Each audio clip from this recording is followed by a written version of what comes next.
Good morning, and thank you for being here today. I am Danielle Pollack, Ambassador of Child USA. I lead the organization's Family Court Reform Initiative, and I advocate for policies and laws which strengthen evidence-based solutions and information that is needed by policymakers, organizations, and society as a whole to increase child protection and the common good. In Connecticut, there are nearly 40,000 victims of domestic violence each year. Nationally, approximately 15 million children each year are exposed to domestic violence or child abuse, which are interlinked. The next speaker, Evan Stark, who wrote the book on coercive control, will talk about how domestic abusers are network abusers and that their abuse spreads out to everyone in the abuser's network. So if they're hurting mom, they're hurting the children. Child sexual abuse is significantly underdocumented and underaddressed in our legal system. One study shows that female children whose fathers abuse the mothers are 6.5 times more likely to be sexually assaulted by their fathers than are girls from nonviolent homes. So it's a network offense. If they're abusing the mom, they're abusing other people around them. Maybe not directly physically, but they're creating harms in the network of people around them, including the children. The harms of domestic violence, including partner violence, child abuse, and child sexual abuse, also cost us an incredible amount of money. If we look at total lifetime estimated financial costs associated with just 1 year of confirmed cases of child maltreatment in the U.S., so including physical child abuse, sexual abuse, psychological abuse, and neglect, it costs us $124 billion nationally a year. So even if you don't care about children, you just care about money, you should care about this issue. This is a major public health issue, and most of the abuse is happening in families. When protective parents finally manage to exit abusive homes, taking children with them in an attempt to keep them and themselves safe from the abuser, they may find temporary relief. They may find another home if they have the means, or stay with friends or family, or go to a domestic violence shelter. But the next step on their path is almost always treacherous, because that is when they must enter family court. And there, protective parents discover that they and their children will very likely be court-ordered into ongoing contact with the dangerous abuser they worked so very hard to escape. You can't ignore a court order. That's breaking the law. So if the court is ordering you to send your children to someone you know is violent and dangerous, and the court doesn't believe you when you're telling them, this person is dangerous, he's doing X, Y, and Z, there's nothing you can do as a protective parent, because you'd be breaking the law if you didn't follow the order. Thousands of protective parents every day must send their children to be in the unsupervised care of someone they know is very dangerous. This is what happened last year in Pennsylvania, where 7-year-old Caden Mancuso was brutally murdered by her biological father while on a court-ordered visit with him. He was awarded this access to the child despite a history of violent and erratic behavior and pleadings and warnings from the protective mom. She told the court, he's dangerous. Family courts far too often minimize and disbelieve protective parents' claims of domestic violence, child abuse, and child sexual abuse, even though we know that it is in families where the majority of child maltreatment occurs. Instead, family courts strive to keep children connected and bonded to parents, even when safety concerns are raised. If both parents are fit and not abusing, this is, of course, best for the children to have these relationships with both parents after a divorce or separation. But the majority of litigated cases in family court have a family violence component, about 70% of them. So the cases that are arriving before the judges, about 70% have a family violence component, either adult on adult or adult on child. This means that family court is an opportunity to curb and stop these harms. but they're not doing this job adequately. They're believing protective parents only a small percentage of the time. We know from a new nationwide study, which Betsy mentioned, it's from Joan Meyer at GW Law. Courts only believe claims made by protective moms at a very low rate. Only about 21% of time for child physical abuse, and even less often do courts believe protective moms for child sexual abuse claims, only 19% of the time. It's very low compared to what we know about incidence rate. Courts are somewhat more likely to believe claims of adult-on-adult violence, what's traditionally called domestic violence, but it's still quite low compared to what we know about incidents. Because in practice, family courts across our nation currently do not prioritize child safety, in practice, so in language they do, but the way that it plays out, as many moms here can attest, it doesn't work that way. Children's safety is not prioritized to the degree that it should be. And this creates unnecessary intergenerational harm and immense social cost. And we at Child USA and several of my collaborators, including Joan Meyer and Richard Ducote, are working to change custody laws and protocols around the country. The principles we apply are those adopted by Congress in 2018 House Resolution 72. Foremost, that child safety be the first priority of custody and visitation adjudications, and that state courts should improve adjudications of custody where family violence is alleged. Model legislation has been passed in Louisiana. We're advancing important legislation to do this very thing in Pennsylvania. It's nicknamed Caden's Law after Caden Mancuso. Maryland has formed a legislative work group to address this. There's a big movement for reform, for family court reform in California and several other states at this moment. And Connecticut now can lead with this bill that Senator Bergenstein will propose. This is an opportunity for Connecticut to sort of catch up and be at the forefront of the reforms that need to take place in family court so that children and their protectors are properly protected and not hurt. We know that 730 U.S. children have been murdered by a divorcing or separating parent over the last decade. 730 U.S. children killed by their parent who's divorcing. And 73% of those 730 kids, they were murdered by the biological father. So there is a gender component to this. This is unacceptable. This is the moment for change. It is time for children and their protectors to have their civil and human rights. They should not be ordered to be in the care of someone who's hurting them. And their protectors need to be heard. It is time to prioritize their safety above all else in our courts and in our society at large. It is time to believe children and their protectors. Thank you very much.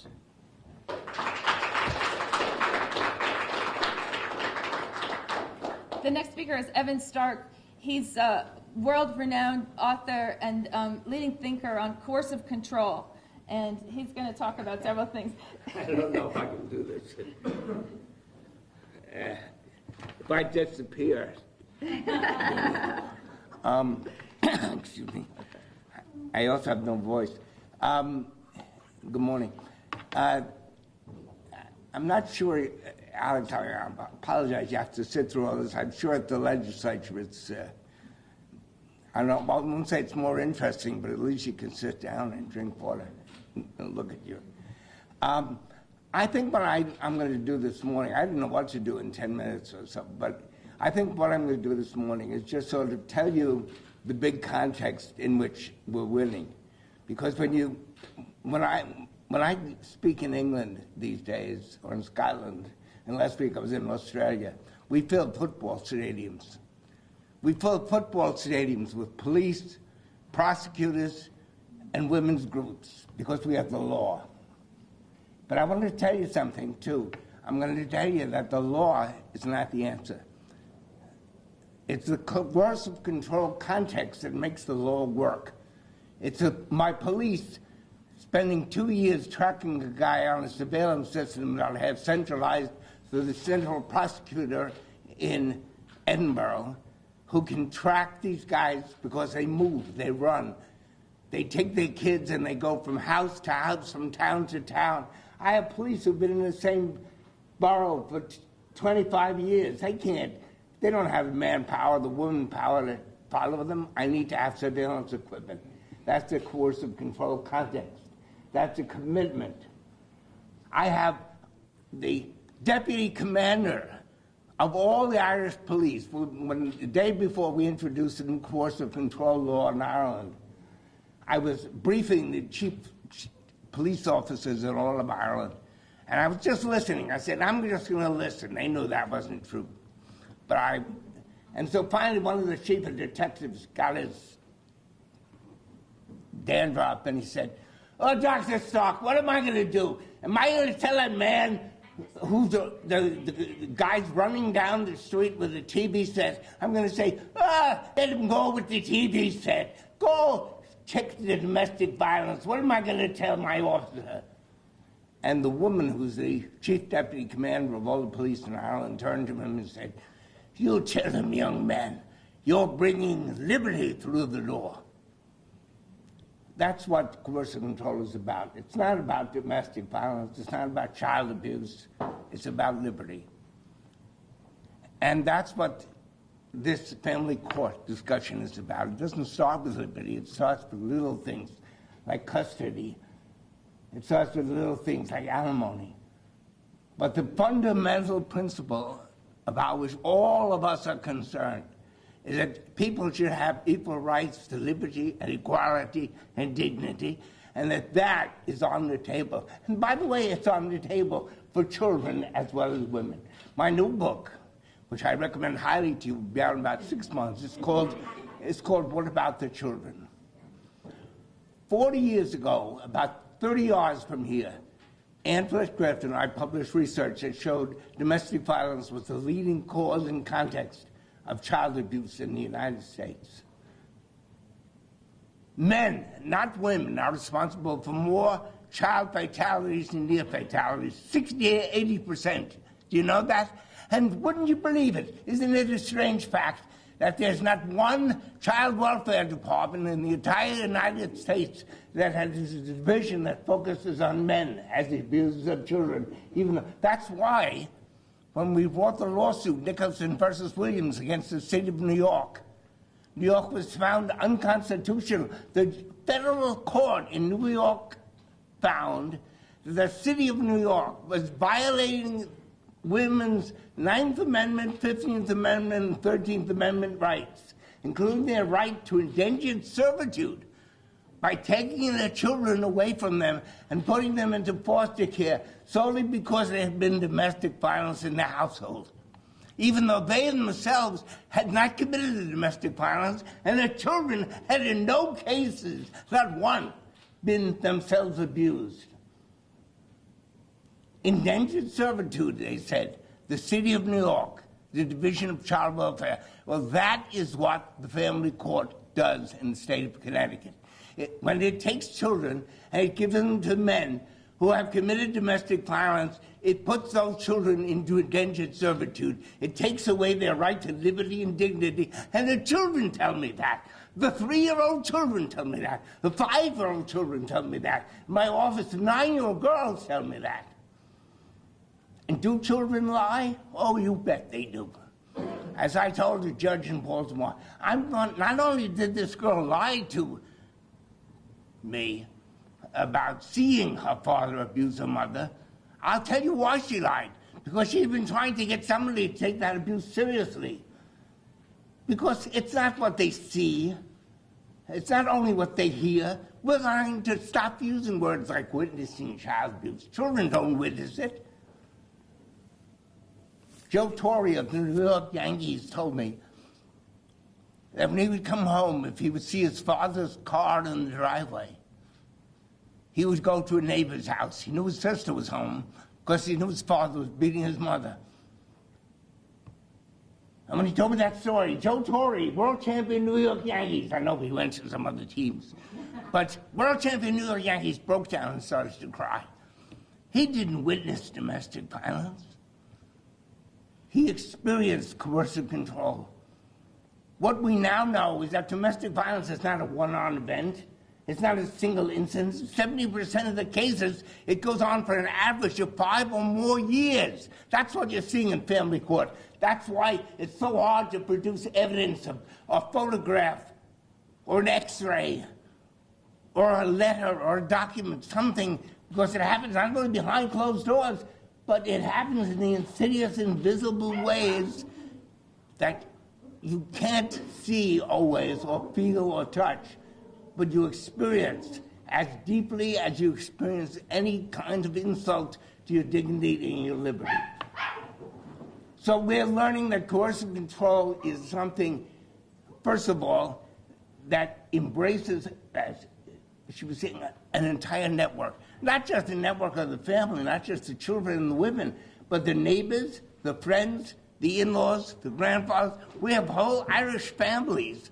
We have whole networks of police officers, 3, 4 generations back down here in the valley in Waterbury, which have been involved in 1 or 2 or 3 domestic violence cases for years. Networks are committing coercive control, not just individual men, and they're committing against all of the women and children in that family, boys as well as girls. This is not only a network offense, it's an offense against the network. It's an offense against the entire community, and it's visible. All right, I could go on and on and on like everybody else here at this point. Let me just tell you what we've done. So first of all, we took a member of parliament named Bill Walker in Scotland, and we put him on trial for 15 assaults against 3 wives and 4 children. And as a result of years and years and years of domestic violence, Judge Mackey could only give him, she found, a maximum of less than a year in prison. It wasn't even enough time for him to have to give up his seat in Parliament. And so Judge Mackey did what only the bravest of our magistrates could do, a family judge. She stood up and she said, I will give him 15 years in prison, but I can only give him 364 days.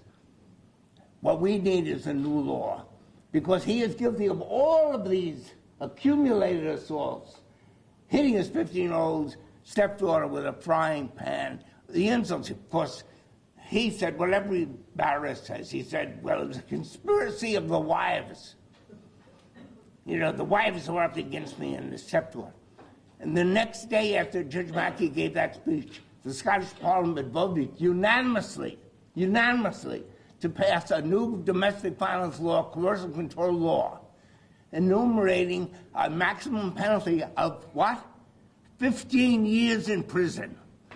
Not 30 days, not 60 days, not 1 year, but 15 years, because the coercive control included all of the domestic violence accumulated over time because of its accumulative effect. A woman who lives with that doesn't get banged once, banged twice, banged 3 times. She gets the accumulated insult of all of that hitting, accumulated in fear and trepidation and deeply down in the soul. So that is the 15 years. And then the sexual abuse and the isolation and the child abuse is contained in that felony crime, because we understand that the children are always part of it.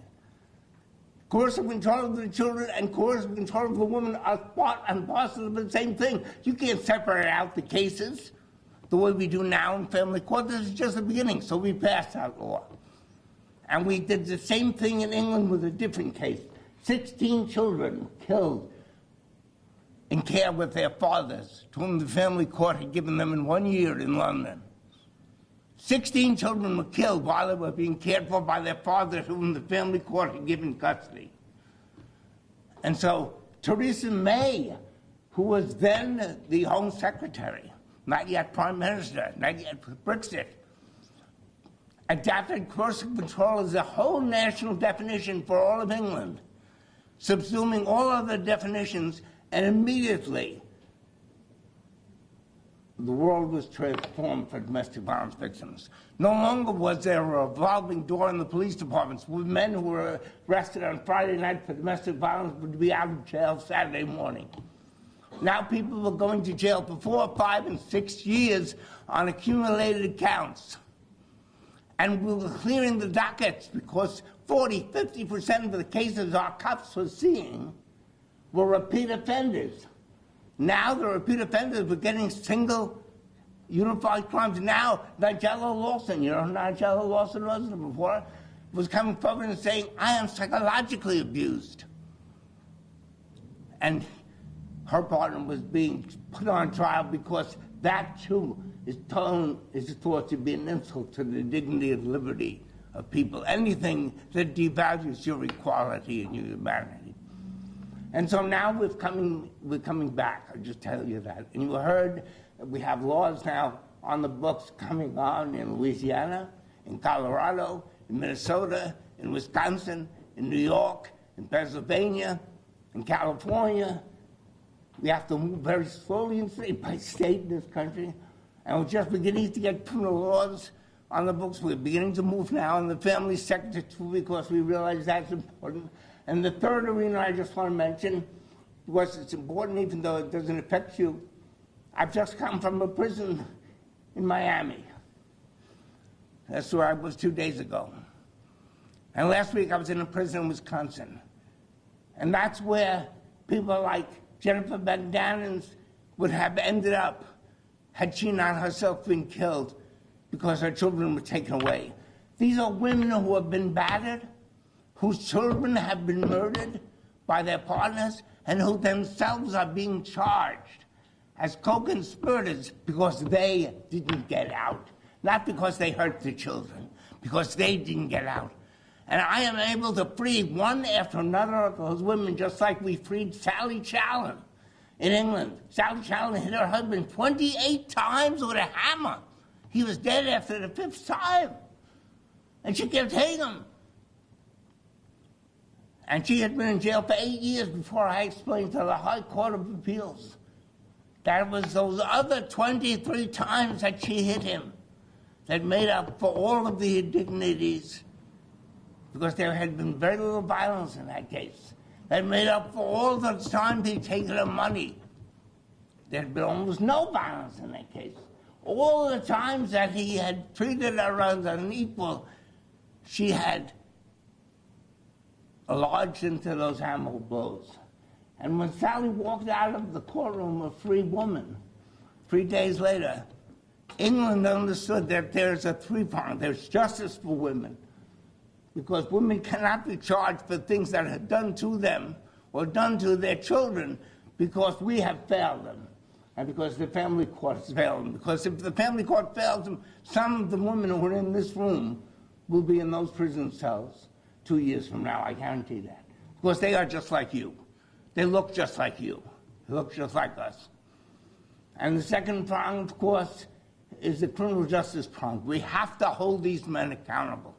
And it doesn't mean that all men are accountable, but it means that the men who are serial batterers, the ones we are seeing in family court says we see the least serious ones. No, we see the most serious cases in family court, because these are the cases where the women have stayed, where the women have the resources and the women have the education and the women have the wherewithal and the courage and the dignity to stick it out and try to make it work. And these son of a bitches know how to be con men at the highest level. These are the most serious cases, not the least serious cases. The other women say, well, I didn't expect much in life. They get out at the beginning.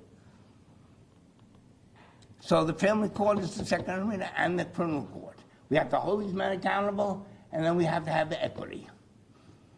Equity means we have to restore children and women to their place in the community with the full protection of the law at their back. And that's what we're here to do. So if we can guarantee women justice, if we can guarantee men accountability, and then we can get real equality in front of the law with the new laws like the one here in Connecticut that you will now talk about. Thank you.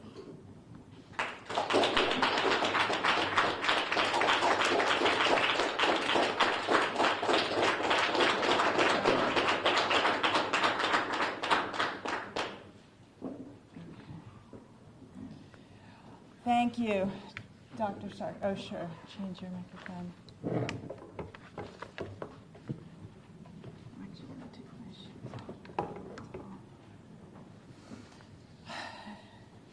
Thank you, everyone, so much for being here. Domestic abuse is an abuse of power by one person over another person that happens in every state and in every zip code. It's time for Connecticut to take the lead on addressing it. I'm State Senator Alex Bergstein, Vice Chair of the Judiciary Committee, and I represent Greenwich, Stanford, and New Canaan, Connecticut. Jennifer Doulos was my constituent. The Doulos divorce case had hundreds of motions filed in family court over a period of years. Such cases are often labeled high conflict, but that's a misnomer. These cases are often the result of abusers weaponizing the legal system to harass, intimidate, and destroy the person who dared to leave. We stand here today seeking justice for Jennifer and for all the women and children whose lives have been lost. Though we can't bring any of them back, we can work to ensure the safety of those who are still alive and suffering from abuse. Domestic abuse is a pattern of behavior used to dominate, control, and intimidate a partner into submission. It can include physical violence, sexual assault, litigation abuse, and other recognized forms of abuse of power and control, such as coercion and threats, intimidation, male privilege, a master-servant dynamic, economic abuse, taking her money, not letting her know what's coming in or what's being spent, controlling the children or threatening to take them away, denying abuse and shifting the blame to her, emotional abuse, humiliation and gaslighting, and isolation, limiting her contact with others. The fact is that abuse is underreported. Women in abusive relationships are scared into submission, and when they do find the courage to leave, they are intimidated into silence by a legal system that penalizes them for telling their truth. When abuse is reported, the credibility of the victim is immediately attacked. And when the credibility of one woman is under attack, the credibility of all women is under attack. This is institutionalized gender discrimination. The shocking truth demonstrated by Joan Meyer's research, as well as the lived experience of so many survivors, is that mothers who are victims of abuse are less likely to gain custody, while fathers who abuse are more likely to gain custody. Moms lose custody 3 times as often, even when abuse is proven. Today, we are shining a light on this bias against women and pledging to end it. We are not trying to tip the scales of justice, but rather to create a level playing field so that abuse is neither rewarded nor tolerated in Connecticut. Other groups have spoken out about domestic violence, and I'm grateful for anyone working to protect victims. But the only proposed remedy I've heard so far, educating judges, is simply not enough. To truly fix this, we need to take a close look at our court system and answer hard questions, such as, why is the standard for obtaining a restraining order so high in Connecticut? Why do most abused women have no legal representation, making them 50% less likely to obtain a restraining order? Why can abusers in Connecticut file excessive and frivolous motions that serve no legal purpose? Why can abusers, or anyone for that matter, defy court orders in divorce cases? Why is domestic violence handled separately by civil and criminal courts? And why doesn't Connecticut have a dedicated domestic violence court with highly trained judges and an Office of the Victim Advocate to supply critical legal support and other services to victims? All of these questions must be addressed, but today we're focusing on one problem area: child custody, and one solution. Let's remember that an abused woman often stays only because her abuser has threatened to take her children or harm her in other ways.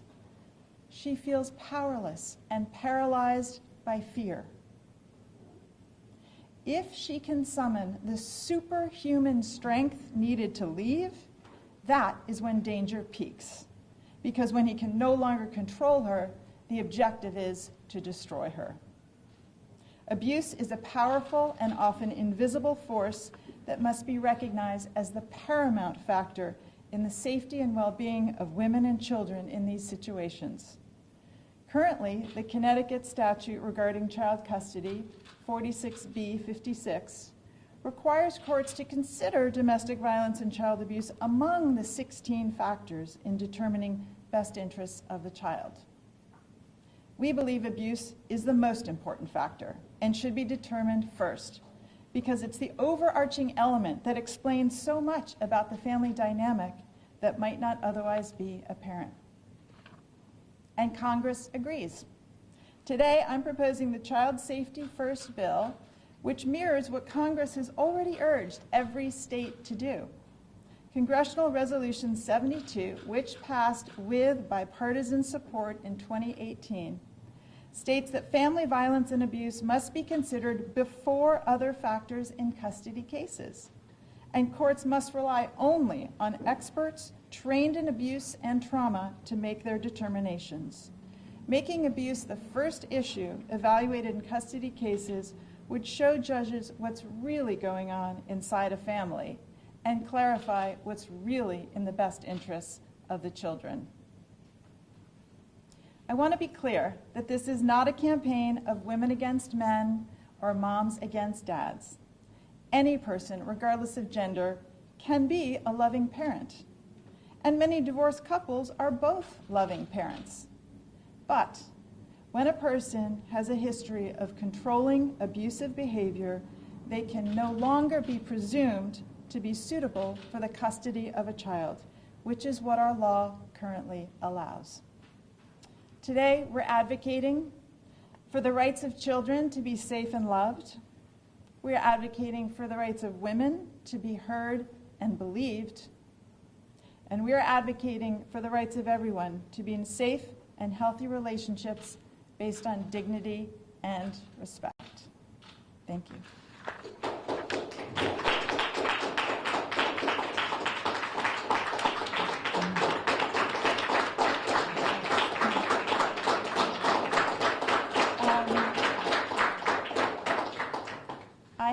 I have copies of the proposed concept bill, which has been put in all of the press packets, and I'm happy to take questions if anybody has them. What's the next step moving forward to try to get this bill passed? So the next step is that I have spoken with my colleagues, the leadership of the Judiciary Committee, and let them know that this is something I'm pursuing. I will now send them an official letter with this concept bill attached, and I hope that given the public support and awareness of this issue, that they will take it seriously and that they will propose the bill. In this particular session, this is called a short session in the Connecticut legislature, individual legislators cannot propose a bill, only committees can introduce bills. So it would really be up to the leadership of the Judiciary Committee. Yes? Hi. The currently custody is based on the best interest standard in Connecticut, and in the best interest standard, there is nothing that provides for health, safety, psychological well-being of the child. The judge can pick from any one of these points, say the spouse who left the house first gets preferential treatment because they didn't want to cause a conflict, and we prevent from conflict. So does this bill address the one issue that is paramount in a judge's decision, the best interest of the child, which includes nothing for safety, health, and well-being of the child? I think this bill is a first step. So obviously the safety, health, and well-being of the children is of paramount importance, and that is actually what the preamble to the bill would say. But it's just a first step. There are many issues, and that's why I read a list of just some of the questions that really need to be answered in Connecticut court system, because there are many gaps and issues that need to be addressed. Yes. Hi, I was particularly interested in what you said about the experts trained in abuse and trauma. I'm a journalist at USA Today, and I covered the AFCC conference up in Toronto for a project, and I did hear Linda Gottlieb, among others, speak, and I think she worked for Child Protective Services or something, and she would be an expert, not an expert, certainly a lot of folks in this room would agree with. So, like, how would you get around that? I mean, there are experts who believe children routinely lie about child sex abuse. How do you Yeah, become an well, expert in a way that protects you? there are bad actors in every field. We'd have to, look, this is the beginning of a long and complex process, and that would have to be examined very closely. And there should be accountability for bad actors in any profession, and people who are not upholding the standards, the true standards of their profession. If you don't mind me asking, did you have a point? Oh, you can go. No, you did. Oh, if he was asking, could I just... Do you want to answer the question? No. I had a follow-up. Okay. So when along those lines of what you just said, I know California advocates have had some great success in getting, I don't remember if it was exactly the Board of Psychology to get them to discipline people, but they did change something in the Board of Psychology to actually get rid of bad actors. Is there anything like that going on in Connecticut? I'm not aware of that happening yet, but that's something that would need to be built out, and we need a system. We need a comprehensive system. This is just the beginning of a broader solution, which would have accountability at every level, including accountability for judges. Yes, sir. Ma'am, how exactly would the bill reduce the kind of ugly, frivolous, drag-it-out violence that you mentioned? Yeah, that's a great question, because I've asked judges that. I've asked judges in Connecticut, what is the standard in Connecticut for frivolous motions? And the answer I got was, well, they have to be frivolous. And which means there's really no standard. And that the answer I got was that, well, everybody's entitled to due process. Yes, everybody's entitled to due process, but there have to be limitations. Due process cannot be used to harass, intimidate, and destroy somebody else. And by the way, this is at the cost of all Connecticut taxpayers, because our courts obviously are funded by taxpayer dollars. So a small percentage of cases, these high conflict cases, consume an enormous amount of judicial resources. So every taxpayer in Connecticut should be very concerned about cleaning up the system so that, again, so that individuals who are who have their own axe to grind are not using the court system, which is a public resource, for their own personal sport. Evan. Did you not use the language of presumption of custody if there's a finding? If there's a finding of domestic violence, Yes. Does your bill call for the presumption of custody then to be given to the victim? Yes. It does. Yes, I can read that. A presumption against custody for any parent with a history or demonstrated pattern of domestic violence or abuse, or any parent who has subjected a child to sexual abuse. So that, now, wouldn't that in itself address a lot of the ambiguity that the family court now has? Because 45% of the cases are domestic violence cases, and even half of those cases are triaged off because of a bill like this. This could reduce the workload something like 38, 39%, I think. Excellent. Almost overnight. No, well, it's not so good for some of the judges who should be retired. But it certainly would create a lot of thinking. Yeah.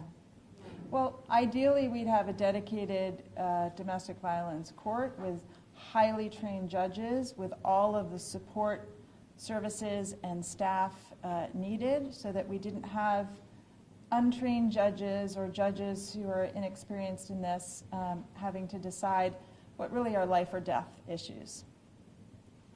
Yes, sir.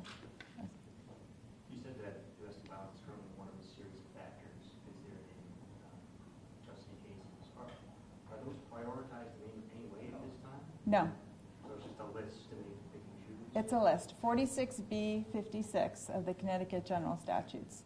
It's a list. And I have a copy of it if you want to see it. Yes, Amanda. So as I'm sure you would be surprised to hear, we received comments about this upcoming legislation from Mr. Lewis's lawyer, and I'd like to give you the public opportunity to respond to it. That's something that you're doing. Yes.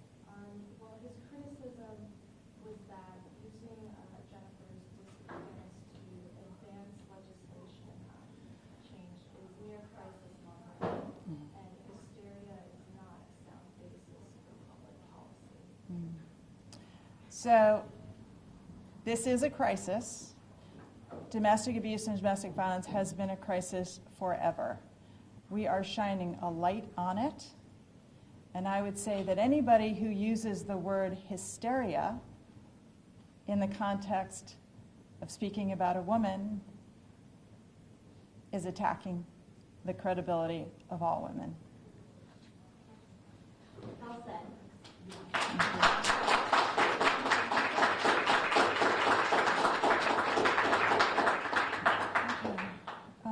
Yes. And maybe as a follow-up to that question, what would be the single focus activities people in Connecticut do as constituents to make that in court happen? Mm-hmm.